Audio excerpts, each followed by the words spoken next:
আসসালামু আলাইকুম। শুরু করছি আমার আলাদিন। পর্ব ১৭। লেখিকা জাবিন ফুরকান। গল্প পাঠে আমি তাসনিম জান্নাত। আলাদিন, মাঝে মাঝে তুমি এমনভাবে কথা বলো যা আমার মনে হয়। এরম নিজের কথাটা শেষ করতে পারল না।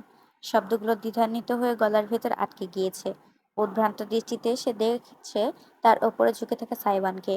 তার আধো বুলি শূন্য সাইবান তার গলার পাশে পালস বারবার আলতো আঙুলের চাপ দিয়ে ফিসফিস করলো। কি মনে হয়? যে তুমি? আমি? তুমি আমাকে? ওয়া আ আ জমে গেল সাইবান আর ইরাম উভয়ে। ক্রিবে শুয়ে থাকা ইজান একেবারে হঠাৎ করে চিৎকার দিয়ে কেঁদে উঠেছে। ছোট্ট হাত পা ছুড়ে এমনভাবে নাটকীয় ভঙ্গিতে কান্নাকাটি করছে যেন কষ্টে বুকটা ফেটে যাচ্ছে তার। ইরামের মাতৃ মস্তিষ্ক সজাগ হয়ে উঠল। ধাক্কা দিয়ে সাইবানকে নিজের ওপর থেকে সরিয়ে ছুটে গেল সে সন্তানের কাছে। দ্রুত ইজানের ছটফট করতে থাকা শরীরটাকে নিজের বুকে তুলে নিয়ে দোলাতে লাগলো। এই যে বাবাটা, এই যে আম্মা এখানে। কান্না কেন? ক্ষুধা পেয়েছে তোমার? পেটু ভরেনি? সাইবান কয়েক সেকেন্ড উপর হয়ে বিছানায় পড়ে রইল। তার হাতটা এখনো চাদরে আঁকড়ে ধরে রেখেছে, ঠিক যেখানে কয়েক সেকেন্ড আগ অব্দিও ইরাম শুয়েছিল। চাদর মুঠ পাকিয়ে ফেলল সে। চোখ মুখ কুঁচকে বিড়বিড় করে নিজেকে নিজে বোঝাতে লাগলো। কুল ডাউন, কুল ডাউন, কুল কুল কুল। পোটলাটাকে জানালা দিয়ে ছুঁড়ে ফেলানো যাবে না। পোটলা উঠতে পারে না। মাথা ঠান্ডা, মাথা ঠান্ডা। তামান্না ভাটিয়া, তামান্না ভাটিয়া। মনে মনে জপতে লাগলো সাইবান। ইরাম ততক্ষণে ফিডারের দিকে হাত বাড়িয়েছে। সে পাম্প করে রেখেছিল, সেটা কোনোভাবে নিচের কিচেনে ফেলে এসেছে সকালে নাস্তা তৈরি করার সময়। নিজেকে নিজে মনে মনে খানিক অভিসম্পাত করে এখন ম্রিয়মাণ হয়ে আসা ইজানকে বিছানায় উপর হয়ে থাকে সাইবানের পাশে রাখলো সে। একটু দেখে রেখো, আমি নিচ থেকে ফিডার নিয়ে আসছি, এই 5 মিনিট। হয়ে রইল সাইবান। চোখ মেলে ইনামকে দ্রুত রুম থেকে বেরিয়ে যেতে দেখলো। তারপরে তার করুণ চোখ জোড়া এসে পড়ল ইজানের উপর। কান্নার বালাই নেই আর, তবে নয়ন দুটি অশ্রুতে ভিজে টলটল করছে। নাক টানছে আর অদ্ভুত ভঙ্গিতে সাইবানের দিকে তাকিয়ে আছে, যেন ভ্রুকুটি করছে তাকে। ভ্রু তুলে খানিকটা সময় তাকিয়ে থেকে খপ করে ইজানের গলায় হাত রাখলো সাইবান। নাজুক শরীরের অঙ্গ তার দুইখানা আঙুলেই সম্পূর্ণ জড়িয়ে গেল। পোটলা তার কাল্লাটা 2 ইঞ্চির, আর সাইরেন বাজাস 69 ইঞ্চির। তোর ভোকাল কর্ড নাকি টাইটানিকের হর্ন? টাইম মতো পোত করে বাজিয়ে দিস। সাইবা নিজের ছোট্ট গলা আলতোভাবে আঁকড়ে শাসালো। বিনিময়ে গঙিয়ে উঠল ইজান। ছোট্ট শিশুটির ভ্রু এমনভাবে কুঁচকে এলো যেন পিতার ওপর যার পরনাই বিরক্ত সে।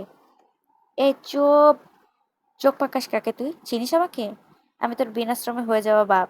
বুঝতে হবে মামা, এমনিতেই কল্লার শক্তি দেখিয়া আমার দুনিয়া নাড়িয়ে ফেলেছিস, এবার ঠাস। সেবানের মুখটা একদিকে হেলে গেল, চোয়াল ফাঁক হয়ে পড়লো কয়েক ইঞ্চি। মুখের কথা তার মুখে আটকে রইল। কয়েক সেকেন্ড সে বুঝতেই পারলো না কি হয়েছে এইমাত্র। ইজানের ছোট্ট হাতটা সশব্দে আছড়ে পড়েছে তার বাম গাল বরাবর। সোজা বাংলায় বলা যায় থাপ্পড়। সেভেন চোখে অফুরন্ত অবিশ্বাস নিয়ে তাকাতে না তাকাতেই চোখ মুখ কুচকে এবার ছোট্ট পা তুলে পিতার থুতনি বরাবর লাথি ছুঁড়ে ইজান লাফিয়ে উঠল। উই বে, you little piece of shit! আর্তনাদ করে উঠল সাইবান। ইজানের ছোট্ট দু হাত বিছানার সঙ্গে চেপে ধরল। বিপরীতে নিজের পা দুখানা তুলে দমাদম ছুটতে আরম্ভ করলো ইজান। সে লাথি তার বরাবর মুখে পড়ছে কি বুকে দেখার সময় নেই তার। এ এ আ উই!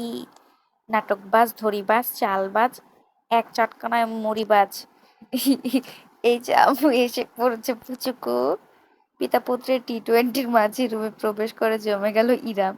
বিছানার ওপর বসে আছে সাইবান, তার দুহাতের তোলা ওপরের দিকে। সেখানে ঝুলছে ইজান। ইজানের একটা পা এখনো সাইবানের ডান গাল বরাবর বসানো, আর সাইবানের হাত ইজানের মাথায় অল্প বিস্তর চুলের মাঝে মুঠো করে রাখা।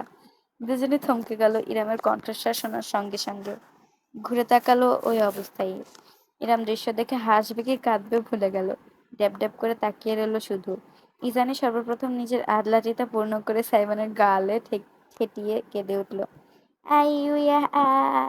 ইরাম ছুটে এসে ছেলেকে কোলে নিল, দ্রুত ফিডারটা মুখে দিয়ে দোলাতে লাগলো। ইজান শান্ত হয়ে এলো তৎক্ষণাৎ। চুপচুপ করে ভদ্র বাচ্চাটি হয়ে খাবারে মনোযোগ দিল। তখনও নিজের গাল চেপে ধরে রাখা সাইবান হাঁপাতে হাঁপাতে বলে উঠল, কি সাংঘাতিক! চেঙ্গিস খান নামটা ওয়েস্ট না হলে এই পোটলাকে দেয়া অতি জরুরি হতো। শালা একটা ডিকটেটর। এতক্ষণ না হাসলেও এবার হাসি রুখতে পারল না ইরাম। হাসতে হাসতে বলল, তোমাদের দুজনকে এক রুমে ছেড়ে দেয়া আর বাঘেতে কুমির এক জেটে জল খাওয়া একই ব্যাপার দেখছি। সাইবান আর কিছু বলল না। এক হাতে নিজের মুখ ঘষতে ঘষতে অপলক নয়নে চেয়ে থাকলো ইরামের অকৃত্রিম হাসির দিকে। কয়েক ঘন্টা পর দুপুর হয়ে এসেছে প্রায়। সাইবান খাওয়া গোসল সেরে তৈরি হয়ে নিচ্ছে বেরোবার উদ্দেশ্যে। গাড়িতেই যাবে যেহেতু একটা ক্যাজুয়াল টি শার্ট আর ঢোলা ট্রাউজার পরেছে। ডাফল ব্যাগ শেষবারের মতো দেখে নিচ্ছে সব ঠিকঠাক আছে কিনা। এমন সময় রুমে এলো ইরাম, হাতে সামিয়া থেকে নিয়ে আসা ল্যাপটপ। ইজান সকালের পর আবার ঘুমিয়েছে আধ ঘন্টা আগে। ধীর পায়ে প্রবেশ করে নাইট স্ট্যান্ডে ল্যাপটপ রেখে ইরাম ব্যস্ত সাইবানকে দেখল।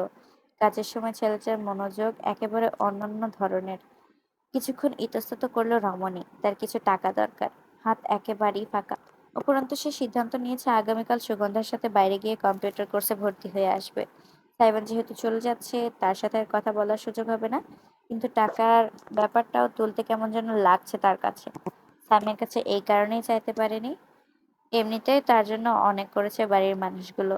দেনমোহরের টাকাটাও সামিয়া ইরামের নিজস্ব ব্যাংক অ্যাকাউন্টে রাখার ব্যবস্থা করে দিয়েছেন। ওটা নিয়ে ভবিষ্যতে কোনো পরিকল্পনা করবে ভাবছে ইরাম। সেখান থেকে এখন তুলবে নাকি?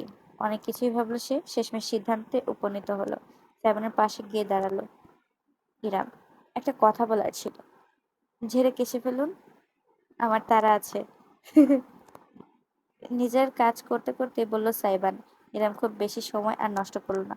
বলে উঠল, আমার কিছু টাকার দরকার, একটা কম্পিউটার কোর্স করতে চাচ্ছি। শুনেছি 2 মাসের কোর্স ফি 5,000। সাইবান এবার চোখ ঘুরিয়ে ইরামের দিকে তাকালো। ভ্রু তুলতে তার আইব্রো পিয়ার্সিং জ্বলজ্বল করে উঠল। কিসের কোর্স? আর্টিকেল রাইটিং আর ওয়ার্কশিট ফর ফ্রিল্যান্সিং।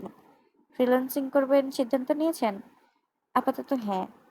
ইরাম প্রায় প্রস্তুতি নিয়েই রেখেছিল যে একটা বেশ লম্বা-চড়া বিশ্লেষণ করবে। কেন এই কাজটা করতে ইচ্ছুক, কিভাবে করবে, মেয়েবেলা কেউ কাজ না দিলেও তাকে লড়াই করে যেতে হবে, কারো আপত্তি থাকলেও তার কিছুই করার নেই, ইত্যাদি ইত্যাদি। তবে সাইবান তেমন কিছুই জিজ্ঞেস করলো না। ট্রাউজারের পকেট থেকে নিজের ওয়ালেট বের করে যতগুলো নোট ছিল সবগুলোই বের করে আনলো। গুনেও দেখলো না কত আছে, সরাসরি ইরামের হাতে ধরিয়ে দিয়ে ওয়ালেট আবার পকেটে ভরে রাখলো।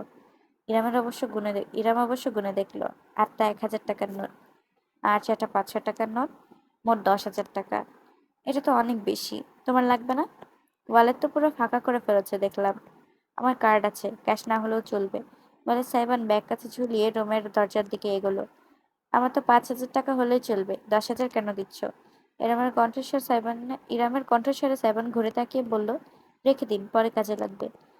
না লাগলে আবার চাই না লাগলে আবার চাইবো, আপাতত ঋণই করো না। টাকা কষ্ট করে উপার্জন করতে হয়, তোমার বাড়ির উঠানের গাছে ধরে না। ইরাম এগোলো, বাকি 5,000 টাকা ফিরিয়ে দিতে গেলে সাইবানের হাতে সঙ্গে সঙ্গে তার হাতটা মুঠো করে চেপে বুকে এসে বাঁধা তীর্যক হেসে জানালো, সরি, সঙ্গে সঙ্গে তার হাতটা মুঠো করে চেপে ঝুঁকে এসে তীর্যক হেসে জানালো, you better learn to spend as fast as I earn. থমকে গিয়ে মুখ তুলে তাকালো রমণী। তার চেহারায় সাইবানের তপ্ত নিঃশ্বাস হয়ে গেল। শেষে লেগে থাকা হাসিটা দেখে ইরাম না চাইতেও একটি ঢোক গিলতে বাধ্য হলো। সাইবানের হাসিটা তাতে আরেকটু বিস্তৃত হলো।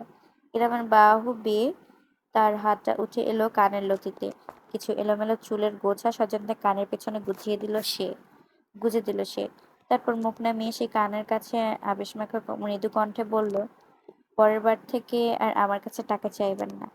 এক্সট্রা ওয়ালেট ক্লোজেটের দ্বিতীয় ড্রয়ারে রাখা আছে। লক্ষ্মী বইয়ের মতো যা লাগে নিয়ে খরচ করবেন। মাস শেষে ওটা ভর্তি করে রাখার দায়িত্ব আমার। ইরামের ঠোঁটজোড়া ফাঁক হয়ে রইল। সম্মোহিতের ন্যায় সে চেয়ে রইল সাইবানের দিকে। কেন যেন দৃষ্টি ফেরাতে পারল না নিজের। সাইবান তার চোখের দিকে তাকালো। তারপর কিভাবে যেন বিদায় জানাতে হয়? ওই ইরাম মুখ খুললো, কথা শেষ করতে পারল না। সাইবান তার চিবুকে আঙুল জড়িয়ে মুখটা তুলে কপাল বরাবর নিজের ঠোঁট বসিয়ে দিল। তার ত্বকের মাঝে অস্ফুট স্বরে বলল, খুব জলদি জ্বালাতে ফেরত চলে আসবো। Try not to miss me to match my precious. আর দাঁড়ালো না সাইবান। নিজের উষ্ণতাটুকু কেড়ে নিয়ে উল্টো ঘুরে রুমের বাইরে বেরিয়ে গেল। ইরাম তখনও নিজের জায়গায় দাঁড়িয়ে রইল বরফের মতো। অজান্তেই হাতে ধরে রাখা টাকায় তার আঙুলগুলো সজোরে চেপে বসলো। সে ভুলে গিয়েছিল অনুভূতি কিভাবে অনুভূত হয়।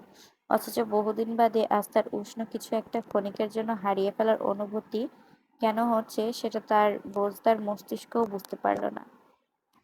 পরদিন গতকাল সিলেটে শো করতে চলে গিয়েছে সাইবান। ইরাম আজ সকাল সকাল তৈরি হয়ে নিয়েছে। একটা হলুদ রঙের কামিজ আর সালোয়ার, ওড়নাটা পরিপাটি করে কাঁধের দুপাশে তুলে দেয়া, চুলগুলো বেনুনি পাকিয়ে নিয়েছে। ইরানকে নিয়েই বেরোবে আজ, কারণ সারিকা কেউই বাড়িতে থাকবে না। সুগন্ধাও তার সাথেই যাচ্ছে। সেহেতু রেখে যাওয়ার প্রশ্নই আসে না। নাস্তা তৈরি হচ্ছে কিচেনে। ইরাম কিছুক্ষণ আগেই সাহায্য করে এসেছে সুগন্ধাকে। মেয়েটা এখন গরম করে নিচ্ছে সবকিছু। কেউই এখনো নাস্তার টেবিলে আসেনি। সময়টা ব্যবহার করার কথা ভাবলো ইরাম। ল্যাপটপ নিয়ে বসে গেল। গতকাল থেকে একটা বিশেষ কাজ করবে বলে ভেবে রেখেছে, যেটা এতদিন করার কথা মাথায় আসেনি।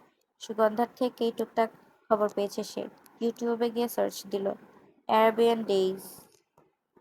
একটি চ্যানেল ভেসে উঠল, মিউজিক সম্পর্কিত সকল ভিডিও, বিভিন্ন আর্টিস্টিক এমভি। সাবস্ক্রাইবারের সংখ্যা 1 লাখের কাছাকাছি প্রায়। একটি বেশ জনপ্রিয় ভিডিও আছে, প্রায় 10 মিলিয়ন ভিউ। 1 বছর আগে আপলোড করা হয়েছে। এরম ভিডিওটা দেখলো। ভাইরাল একটা গান। গত বছর টিভি চ্যানেলে আর এদিক সেদিক বেশ শোনা হয়েছে। মেট্রো রেলে শুট করা হয়েছে, বেশ অ্যাস্থেটিক কায়দায়। ভিডিওতে দেখানো ভবঘুরে টাইপের ভ্রমণ পিপাসু এক ছেলে। সেখানে অভিনয় করছে সাইবান নিজে। একটি তরুণী মেয়েও রয়েছে। তারুণ্যের প্রেম কাহিনী ধরনের মিউজিক ভিডিও। এরম ডেসক্রিপশনে গেল। সেখানে সিঙ্গার প্রোডাকশন ইত্যাদি ক্রেডিটের সঙ্গে লেখা music composer DJ Aladin. Saiban composer হিসেবেও কাজ করে এটা জানা ছিল না ইরামের। সুগন্ধার গুপ্ত তথ্য অনুযায়ী তার ইনস্টাগ্রামও আছে। গুগল থেকে সেখানেও ঢুকলো ইরাম। প্রোফাইল বের করে তার চোখ কপালে উঠে গেল। 5 লাখ ফলোয়ার সংখ্যা। বেশিরভাগ তার বিভিন্ন শো এবং কম্পোজিং এর পোস্ট। হুট করে দেখলে মনে হয় না, কিন্তু সাইবার নিজের কাজ নিজে বেশ ভালোই এগিয়েছে। স্ক্রোল করতে করতে প্রায় 7-8 মাস আগেকার একটি পোস্টে চোখ আটকে গেল ইরামের। তেমন কিছু না, স্রেফ একটা ছবি যেন রমণীর বুকের ভেতর আগুন জ্বালিয়ে দিল। জিমে তোলা একটা মেয়েটার পিকচার। সাইবানের পরনে কোনো টি শার্ট নেই, উদাম শরীর, শুধু একটা ঢোলা কালো ট্রাউজার পরনে। পেটানোর শরীর আবছায়া আলো আধারিতে ফুটে উঠেছে। শক্তিশালী মাংসপেশির গড়ন আর উদরের কাঠামো বেশ চোখে লাগছে। এরম প্রথমটায় লজ্জা পেয়ে গেল। স্ক্রোল করে স্ক্রোল করে চলে যাচ্ছিল, কিন্তু কিছু কমেন্ট তার মন জায়গায় আটকে গেল। বেশিরভাগ মেয়েদের comment, look at those breads, or affirming, new daddy in town. এরম হাঁ করে তাকিয়ে রইল। ভাষার আগামাথা কিছুই সে বুঝতে পারছে না। যদিও ইংরেজিতে লেখা, তবুও ব্রেড কোথায়? ছবির কোথাও তো ব্রেড দেখা যাচ্ছে না। আবার ফার্মিং কোথায় হচ্ছে? সাইবান তো কৃষক না। আর ড্যাডি, প্রোফাইলে দেওয়া এক তরুণীর ছবি। এত বড় ধাড়ি মেয়ে একটা ইয়াং ছেলেকে ডাকে ড্যাডি। এ কোন যুগে এসে পড়লো? বাবা জানে তোমার? অপমানে বিড়বিড় করলো সাইবান। বহু কষ্টে পাল্টা রিপ্লাই করার ইচ্ছাটা দমন করে নিল। ছবিটার দিকে চেয়ে প্রকটি করলো সে। এমন একটা ব্যক্তিগত ছবি পাবলিকলি দেয়ার কি আছে? বিষয়টা যদিও তেমন কিছু নয়, তবে ইরামের কেন রাগ হচ্ছে সে বুঝতে পারছে না। ঠাস করে ল্যাপটপটা বন্ধ করে বসে রইল সে চুপচাপ। কিছুক্ষণ বাদেই নাস্তার টেবিল ভরে উঠল। সামিয়া, সারিকা এবং আহমদ সকলে এসে বসলেন। সামিয়া সারিকা দুজনেই রেডি। সামিয়া যাবেন হাসপাতালে, সারিকা চেম্বারে। সে পেশায় একজন ডেন্টিস্ট। ভাইয়ের বিয়ে উপলক্ষে বেশ কয়েকদিন ছুটিতে ছিল। এখন আবার কাজ শুরু করেছে। সুগন্ধা আজ নাস্তা বেড়ে দিচ্ছে। ইরামকে পুরোদস্তুর বাইরের পোশাকে তৈরি হতে দেখে সামিয়া শুধালেন, কোনো প্ল্যান আছে? ইরাম মাথা দোলালো। জি, কম্পিউটার কোর্সে ভর্তি হব। ওয়াও, বেশ ভালো আইডিয়া। সামিয়া প্রশংসা করলেন। সকলেই নাস্তায় ব্যস্ত। নীরবতার মাঝে একেবারে হঠাৎ করে আহমদ বলে বসলেন, বাড়ি ফেলে এখন বাইরের কাজ করার মতন নাটকটা করে সমাজে যতটুকু মুখ আছে ততটুকু চুনকালি না মাখলেও চলে। পাউরুটি ছিঁড়ে মুখে তুলতে তুলতেও থমকে গেল ইরাম। হতভম্ব হয়ে চেয়ে রইল শ্বশুরের দিকে। আহমদ নির্বিকার। সামিয়া রীতিমতো হাহাকার করে উঠলেন, মানে কি আহমদ? ভদ্র ভাষায় কথা বলো। বাড়ির মেয়ে কোনো কাজ করতে পারবে না? তুমি কি আদিম যুগের মানুষ? মেয়ে তো নয়, অনাকাঙ্ক্ষিত বউ। তো আমিও তো বাইরের কাজ করি, হাসপাতালে রাত কাটাই। তুমি তো কোনোদিন আমাকে এমন কথা বলনি। আহমদ বুঝি একটু একটু তাচ্ছিল্যের হাসি হাসলেন। ও তো আর ডাক্তার নয়, মেয়ে মানুষ ডাক্তার হলে আলহামদুলিল্লাহ, বাকি সব নাউজুবিল্লাহ। সত্যটা যত জলদি মাথায় ঢোকাবে ততই মঙ্গল তোমাদের। আসসালামু আলাইকুম। এই 17 নম্বর পর্বটা একটু ছোট, এটা এখানেই শেষ হয়ে গিয়েছে। পরবর্তী পর্ব নিয়ে আমি খুব শীঘ্রই হাজির হব। ততক্ষণে আমার চ্যানেলটিকে সাবস্ক্রাইব করে এবং এই পর্বটিকে লাইক কমেন্ট শেয়ার করে আমার পাশেই থাকবেন। আল্লাহ হাফেজ।